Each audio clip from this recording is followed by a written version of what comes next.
So we're going on with our information on Unrwa. I think we should play this one again just to kick it off. Unrwa is the surrogate parent for the Palestinian people. Hamas, who runs the country, has spent the money on terrorism and tunnels, and they've stolen everything they can from these people. This is about the aid that's coming to the Palestinians from all over the world through Unrwa. انت عارف انه كل You know that all the people here cannot find anything to eat or drink. الناس هذه ما حدش لا لاقي شرب واكل. كلهم بيعانوا. الوضع صعب. لا تدخل. The situation is difficult. No aid is coming in. Aid is coming in. مساعدات. ما في المساعدات كل. All the aid goes to the tunnels underground. Guess who that is? Hamas. نازلة تحت. المساعدات ما بيجوا للأمة ولا بيجي للشعب كله. إحنا جايين من غزة وكل الدعم بيجي إلنا. We come here from Gaza City. All the aid is meant for us. أنا بحكي ما I'm not afraid of Hamas. He is. They ain't, because they just want food.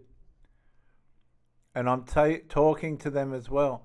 See, these people would happily throw her under. They'll let her say what she's got to say, but they'll happily throw her under the bus. خافش منهم. أنا بحكي إلهم كمان. أنا كل الدعم بيجي. All of the aid reaches the Gaza Strip. All of it. Right? They watch it. And then قطاع غزة. كتير بيوصل اللي بيوصل a lot of the aid is coming. It is being distributed. That's what they say. Well, that's what they say, but it's not. قليل وبيتوزع هيك بيحكوا. No. We're not going to cop that, she says. كله للبيوت. Hamas takes everything to their homes. خليهم ياخذون ولا They can take me, shoot me, or do whatever they want to me. ولا يعملوا بدهم إياه حماس. حاجة احنا. It seems that the situation is unclear. The situation is very clear. Absolutely, completely, 100% clear. 100% clear. The so-called refugees from 1948 are supposed to go back to and dismantle Israel. Some people would say, and I'm one of them, that the funding to UNRWA should have been cut off many, many years ago. It was created about 75 years ago, went into operation. It was after the 1948 war, a war that the Arab states waged against Israel, and it's perpetuated this image of Palestinian refugees for 75 years. This is already the third or fourth generation, and Palestinians really embrace this narrative that they're going to somehow reverse what happened in 1948, reverse the creation of the state of Israel. And UNRWA has that very strong political role. That's what it was created for. See, Palestine's not about building a state on the Gaza Strip or anywhere else like that. It's about dismantling the state of Israel. That's all they want to do. Like other UN agencies, UNRWA's alleged links to terror are deeply rooted. The Times of Israel obtained a dossier that includes the 12 staff members who were allegedly involved in the horrific October 7 attacks. It's also been revealed thousands of instant messages were circulated between UNRWA staff applauding Hamas's efforts for the atrocity. In this report, we document a Telegram chat group of over 3,000 UNRWA teachers in Gaza that is replete with messages, photos, and videos cheering and celebrating the massacre of October 7th. We're talking about 1,200 who belong to the organization, 3,000 in this group, 6,000 whose family members belong to it. This is not a problem of bad apples. It's rotten to the core. It's also... And you've got to believe it. And we've got these Muslim senators, Marine Farquhar, or whatever her name is, screaming for Australian taxpayers' money. No. Been heavily documented, UNRWA teachers have been promoting anti-Israel messages in schools. There are problems inside this organisation. It's not just the immediate aftermath of October 7. It's their decades-long campaign of incitement against violence with their children's books, the textbooks through the education system, the idea that Newton's second law is delivered to Year 10 physics students through the prism of the problem-solving of the force of a slingshot hitting an Israeli soldier. This is type of the incitement of violence that happens on a regular basis inside this institution. Human rights advocates believe around half of the terrorists that carried out the October 7 massacre were graduates of UNRWA schools. I will bet dollars to donuts that if someone gets the information on the terrorists from October 7th, at least 50%, if not more, are graduates of UNRWA schools. That's a statistic that we, as taxpayers, because we paid for it, we ought to know. Yeah, and we should ought to know, but you're never going to find out because the politicians that know this, they ain't going to tell you. UNRWA's training these people for the dismantling of Israel. But the question is, what proportion of Australian taxpayer dollars is being spent to fund terror infrastructure in Gaza instead of humanitarian aid? There's the question of how much of the Unrwa economic humanitarian aid funding, including significant amounts from the government of Australia, were diverted, stolen, I think is the correct word, the accurate term, by Hamas or handed over to Hamas by Unrwa employees for use in that massive terror construction project that Hamas has been running since they took over Gaza in 2007. So the money that Australia's been sending to UNRWA has been getting siphoned by Hamas for terrorism activities. Please wake up, Australia. Many layers of UNRWA involvement in terrorism, much of which were guessed or probable or known in different ways, but not proven in a hard case. And now it's becoming more visible, and governments are now required to look at that information in order to justify any kind of funding. UNRWA receives more than $1 billion in funding a year, the largest contributions coming from the US, Germany and the European Union. It's received Australian funding every year since 1951. In September 2022, the Albanese government announced Australia was doubling its financial contributions from $10 million to $20 million a year. Oh no, don't give them a cent. And just last month, another $6 million was pledged. As more revelations of UNRWA's links to terror come to light, human rights advocates believe responsibility must fall on the donor states. I'm speaking to you actually from Tel Aviv right now. I was in the bomb shelter numerous times when rockets were fired here. They have resources. It was a question of priorities. They decided to devote all their money, Hamas, to terror tunnels and bombs and weapons. The Australian money went to fund, arguably, in the best case scenario, either it was funding the terror tunnels or it was funding, health, education, and so forth, but which enabled Hamas to use all of their money for terrorism. There are calls. See, the money that was given to UNRWA, Hamas has used as a surrogate way of educating these people for the dismantling of Israel. That's the foundation on which it's built, whether it's covert or not, it's there. And we've been giving money to terrorists. For our leaders to answer questions before Parliament. There are also the questions, since it's Australian government money, then Australian government officials may also be named in those processes.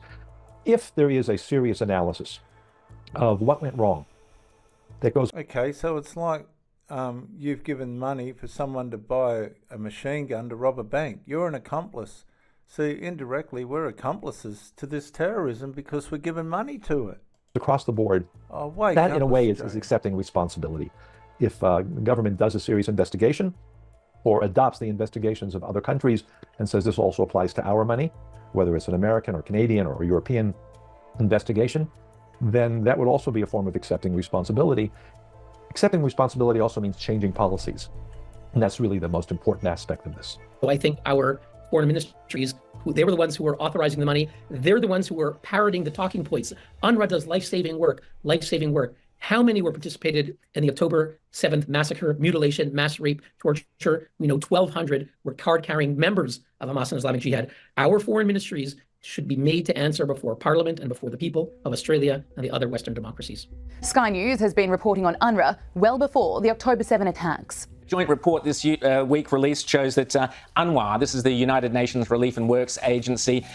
We've talked about it many times on this show. We encouraged and were partly responsible for Julie Bishop withdrawing $10 million of your taxpayers' money going to Unrwa because we allege that they support terrorism within the West Bank and elsewhere by teaching Palestinian kids to go out and murder Jews. Penny Wong, as soon as she became foreign minister, put that $10 million back into Unrwa. We've now had a joint report this week going to at the US Congress, which points out that Unrwa and makes the obvious links between Unrwa and terrorism within towards Jews within the West Bank and elsewhere. On January 27, Foreign Minister Penny Wong announced Australia would temporarily pause funding to the UN agency following allegations its staff members participated in the October 7 massacre. More than 10 countries, including the US, Canada, Britain, Germany, Italy, the Netherlands, Switzerland, Finland, Estonia, Japan and Romania also suspended funding. But Penny Wong has left the door open for funding to be reinstated fast. By reminding people why successive Australian governments since 1951 have funded this organisation. It is because it is the only organisation which delivers the sort of assistance and substantive support into the occupied Palestinian territories within the international system. So that is the reality. Can I also remind people what is happening in Gaza at the moment? We had reports from the UN that 400,000 Palestinians in Gaza are actually safe, and 1 million But that's because the food's going in there and Hamas is stealing it. are at risk of starvation. An estimated 1.7 million people in Gaza are internally displaced, and they're in An interview on the potential reinstating of funding, but she was unavailable. The opposition is calling for Penny Wong to be sacked.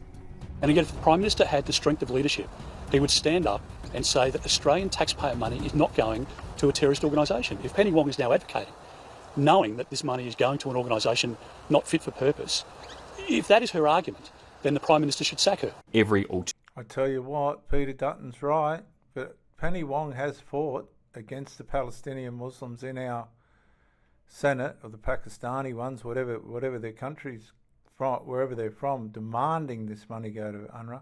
Penny Wong has tried to be diplomatic, but goodness. Alternatives should be explored. Alternatives in terms of Australian funding going through other agencies such as the Red Cross or UNICEF, as well as ultimately alternatives to UNRWA in its current shape, structure and form, because as an organisation it hasn't just faced these most grievous of allegations recently about employees being involved in the October 7 attacks. It's also faced many, many years of concerns about whether the actions of some of its employees, the way in which its resources have been deployed, have fed extremism and motivated people who might ultimately be engaged in terrorism in any way.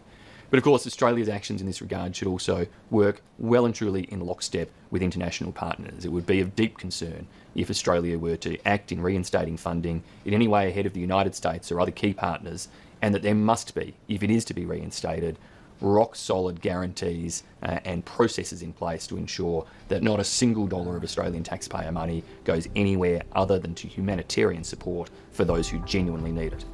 Well, it's not. The Prime Minister has also indicated it's only a matter of time until funding is reinstated. All of us want to see the support for kids in Gaza can't be in a situation whereby people are literally starving. And they're starving to death because Hamas is taking the supplies. Oh, for goodness sake, can't you get it? Oh gosh. انت عارف انه كل الناس هذه ما حدش لا لاقي شرب واكل. كلهم بيعانوا. الوضع صعب، لا تدخل مساعدات. ما في المساعدات كلها نازله تحت. المساعدات ما بيجوا للامه ولا بيجي للشعب كله. احنا جايين من غزه وكل الدعم بيجي لنا. انا بحكي وما بخافش منهم. انا بحكي لهم كمان. انا كل الدعم بيجي لقطاع غزه. بس يحج كثير بيوصل، اللي بيوصل إشي قليل وبيتوزع هيك بيحكوا. كله للبيوت إلهم، خليهم ياخذون ولا يطخون ولا يعملوا اللي بدهم إياه حماس. حج احنا الآن يبدو أن الأمور شوي فيها نوع من She stood up and told them, these fools. Only organisation that can provide that support there is Unrwa. Unrwa are providing shelter for literally hundreds of thousands of... No. They might be providing shelter, but they're educating these people in terrorism. People there. So it's an organisation that has had bipartisan support. It's been funded by Australia for a long period of time and has been funded by our like-minded allies as well. But we want to make sure that the organisation has every single dollar going to the purpose for which it's given. Look, I read... Thank you, Anthony Albanese. The Australian statement, I believe, by your foreign minister, and the statement was very clear that they fully endorse UNRWA. They congratulated the Commissioner General on his swift response, expressed their full faith and confidence in UNRWA. This was not a statement that we're pulling back. It was sort of more, it's a technical thing. It's very clear what the script is. UNRWA's Commissioner General criticised countries for halting donations, but welcomed an independent review to assess how the agency responds to allegations of serious breaches. In fact, the evidence around UNRWA dates back to 2015. When United Nations Watch reported that UNRWA officials were operating 12 Facebook accounts inciting terrorism. Also that year, UN Watch reported that UNRWA employees were inciting the murder of Jews on social media. Despite those revelations and the follow-up UNRWA promises, teachers again incited violence against, and I quote, Jewish apes and pigs just a few months later. Then in 2017, another report that UNRWA teachers were inciting jihadist terrorism and anti-Semitism. Again in 2019, teachers were once again exposed. In 2021, UN teachers celebrated the deaths of Israelis, and then another report in 2022 and March 2023, and on it goes. So how could all of this have come as a shock to Penny Wong or UNRWA itself. The evidence has been overwhelming. Yet, United Nations officials claimed they were horrified to learn of UNRWA staff ties to Hamas terror. Former Victorian Liberal Party President Michael Kroger, who recently visited Israel, believes Australia shouldn't resume funding UNRWA unless the head of the agency has been sacked. Well, of course, Australia's funding to UNRWA should not be reinstated under any circumstances until Guterres has sacked Philippe Lazzarini, the head of UNRWA. You're trying to tell me the head of UNRWA wasn't aware there were rockets in many of the schools, that there weren't tunnels under the schools, that hatred of Jews wasn't being taught in the schools, that hundreds of his employees were members of Hamas, that hundreds of them celebrated the October 7 attack on slaughter of innocent Jews? I mean, what has this man been doing? He seems to have no idea what's going on amongst his employees. Of course, we should not be refunding UNRWA until this man has been removed and the UN have installed someone in his place who can take responsibility for employees. But for this man to continue in office, given the pro-Hamas leanings of so many people at UNRWA, is appalling. He should go, and go now. Human rights advocates believe now is the time for Western nations to consider alternative agencies to support humanitarian aid being delivered to Gaza and to transition away from funding UNRWA. Canada has recently announced it's sending another $40 million in humanitarian assistance to Gaza through other international agencies, including the World Food Programme, UNICEF, the World Health Organization and Global Affairs Canada. UNRWA's shelf life really ran out a good 30, 40 years ago, and there are other frameworks that will not include both the diversion to terrorism and also the what I would call the political ideological incitement that has been taught in schools. The examination of looking for perhaps some sort of private framework, not an NGO, not an organization that's dedicated to preserving the status of Palestinians as helpless victims, but rather that can build a functioning economy, can build jobs. That would be, I think, where the emphasis, and they're going to have to work with the Israelis. They're going to have to work with Egypt in order to be able to produce products and services. There have been some experiments that have been quite successful in software development and computer-related development. It can be expanded a great deal. There's also agriculture and other things, but they have to be looked at very, very carefully. Let's look to transitions. Other agencies, guess what? I work next to the UN Refugee Agency in Geneva, UNHCR. They're very good at showing up anywhere in the world, feeding whoever needs to be fed and taking care of their humanitarian needs. Other UN agencies can step up. They were asked in Geneva, the World Health Organization, at a press conference a few days ago, if UNRWA is defunded, would you, the UN and WHO, be able to scale up? The WHO spokesman, Christian Lindmeier, responded, said the United Nations in general, as a whole, and the World Health Organization, yes, they can step up and do what is necessary. So we know the UN can do it, but it's a political battle. So I take the foreign minister I sympathise with the foreign minister's position in wanting for aid to return to Gaza, but where we have grave concerns is that if Australian taxpayer dollars are going in lining the pockets of actual terrorists who are listed as terrorists under Australian law, that is obviously problematic. So if you couple that with the immediate need of getting aid to people who need it versus the real problem of that money potentially going to not only just nefarious activity, but also lining the pockets of cash of actual terrorists who have Jewish blood on their hands, that's a situation that we think that crosses a line, and that funding should not be returned to UNRWA immediately until those concerns are alleviated. In the meantime, the World Food Programme and other UN agencies are there. I don't think UNRWA can be disbanded straight away, but if we want a long-term solution between the two people, Penny Wong and people like her, the Oxfam whingers who are on the ABC, putting one-sided point of view about UNRWA, have to look at the burning ship. And UNRWA is a ship that has associated itself with the Hamas attacks, has got so many double members of Hamas and UNRWA. The Israelis are going to be in charge, at least in security, after the war is over there, and they're simply not going to trust UNRWA.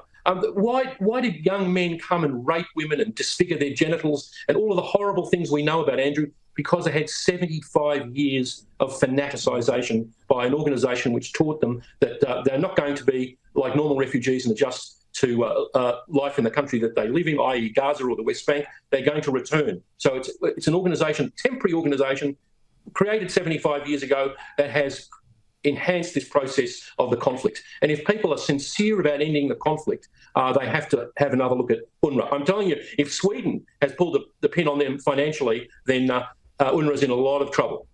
While the spotlight is on Unrwa, we're being urged to look at how the International Committee of the Red Cross is responding to the Israel-Hamas war. The newly appointed Director General of the Red Cross is Pierre Krakenbull, who previously was the Commissioner General of Unrwa. He resigned from the UN agency in 2019 amid an internal investigation into alleged mismanagement and ethical abuses at the organisation. Some human rights advocates fear the ICRC isn't doing enough to help Israeli hostages and to call out Hamas. We actually looked at ICRC statements, and we found about 170 tweets that express sympathy for the Hamas narrative, and maybe 17 that mention Israeli victims. So 10-1, the ICRC is basically siding with the Hamas narrative. The ICRC is bad enough. They do not need this corrupt and anti-Israel figure heading the International Red Cross. It's outrageous. The International Committee of the Red Cross, that's the official name, is playing a very confused role. I think they're confused themselves. It's inconsistent. They say one thing and do another thing. They should be very much more vocal in campaigning and demanding that Israelis that were kidnapped be freed, that they're able to get basic medication. They should be visited according to the rules of the International Red Cross. Now, the Red Cross says that they have no communication. Hamas is refusing all of their requests, and therefore they are unable to act. But they do have a platform, an international platform, to say this is a violation of the Geneva Conventions. It's a violation of basic human behavior. And they don't use that. And that's something that is very disturbing. So they could be doing a lot more. We know that the Red Cross is not going to go in and free those poor people who've been held for over 100 days in terrible conditions. And it's just brutal to just imagine what they're going through. So I don't blame the Red Cross for not going in and freeing them, but they could be far more vocal in expressing the rights of each of these hostages to be heard, to be seen, and to be cared for.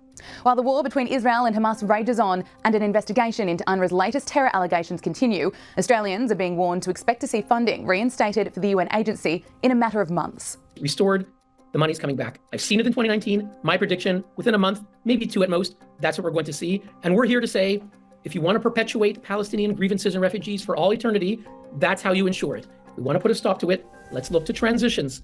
Other agencies, guess what? I work next to the UN Refugee Agency in Geneva, the UNHCR. They're very good at showing up anywhere in the world, feeding whoever needs to be fed and taking care of their humanitarian needs. Other UN agencies can step up. They were asked in Geneva, the World Health Organization, at a press conference a few days ago, if UNRWA is defunded, would you, the UN and WHO, be able to scale up? The WHO spokesman, Christian Lindmeier, responded, said the United Nations in general, as a whole, and the World Health Organization, yes, they can step up and do what is necessary. So we know the UN can do it, but it's a political battle.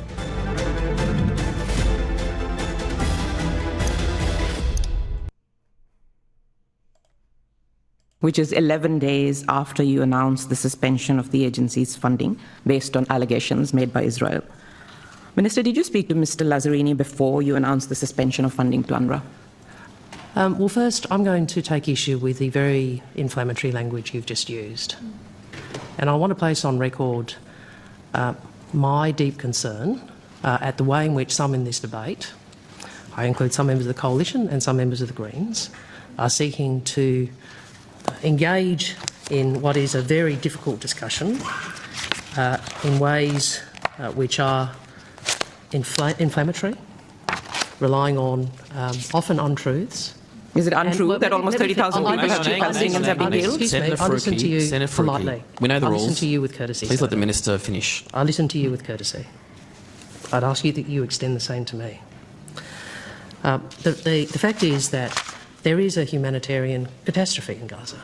I have said that. And I've also said, as has the Prime Minister, we mourn every innocent life, Palestinian and Israeli, that has been lost. I think we all know that this is a conflict which is weighing heavily on people in Australia, people who take different views. One of the things that really struck me when I went to the Middle East is how important it is to maintain that we remember our common humanity in the midst of disagreement and conflict, and that we maintain respect for one another, because people come to this country because they want to live in a country that is peaceful, tolerant and respectful. And I would say that... Thank you, Penny Wong. Thank you, Miss Penny Wong. All of us who have the privilege of elected office have an obligation to ensure that the distress in our community does not turn to hatred. Now, Senator, the concern I have is that some of your and your colleagues' language appears to be designed, as is Peter Dutton's at times, to whip up Minister, as you know, I have limited time. I have asked you a question. Could you respond to my question, please? Senators, please. I'm allowed to. Chair, I have asked a question. I'd be grateful if the Minister answers that question. I won't be. Look how troubled the people are, the Australians are, with the bullish, brutish attitude of this woman. I'm cutting you short, but just allow the Minister to finish and we'll get through what we need to get through. I think it is of deep regret that whilst the government is seeking to ensure that distress in our community does not turn to hatred, we see particular members of Parliament who are looking to use this crisis to whip up anger, presumably for votes. Minister, don't you dare accuse me of whipping up anger and compare me to the people who actually whip up anger and are divisive. Please, Senator, sorry, Minister. Can we just please all cool the temperature a little bit, please? I'm happy to. Now, Senator, please allow the Minister just to conclude and we'll quickly come back to your questions. I would say, Senator Faruqi, even in that question and in many questions you have asked, you persist in making telling the truth, inflammatory assertions which are not true. Minister, did you speak to Mr. Lazzarini before you made an This woman's driven Penny Wong around the bend. announcement to suspend funding? I'm sorry, that's my question. Could you please answer that question? Well, you just have to wait for that question until the Minister just concludes her answer to your first question. Thank you. That is my first question. Well, there was and we'll a lot. come to it. Senator Faruqi, you made a lot of loaded assertions, and I'm entitled to respond to them, actually. And I would remind you that we have seen incidents in our community, which included laying false corpses outside of MPs' offices, threatening emails and phone calls to staff in elected offices, weaponising the imagery of deceased children, spraying fake blood on shop fronts of elected offices. We have staff who are intimidated and threatened. And what I would say to you is And we've had war memorials that have been completely vandalised and ruined. Your party has a responsibility, as all of us do, to not legitimise that by using inflammatory language and perpetuating untruths. Because that is what telling the truth is not inflammatory language. No one is perpetuating untruths. Which untruths? You are asserting that we have cut funding to Unrwa. You have suspended funding to Unrwa. That is what I have asserted. No. I have doubled funding to Unrwa. We have suspended, along with many other partners, in the face of serious allegations which Unrwa itself described as serious. Now, there are two truths in relation to Unrwa. The first is it is critical. It's a critical organisation. I'm sorry, Minister. Please answer the question. And this is the person, this woman, where is she? She's not representing Australia. She's representing Palestine. I'm Dr. J.W. Morrison, theologist, Central Coast, New South Wales, Australia. Thank you for joining me, viewers, and bye for now.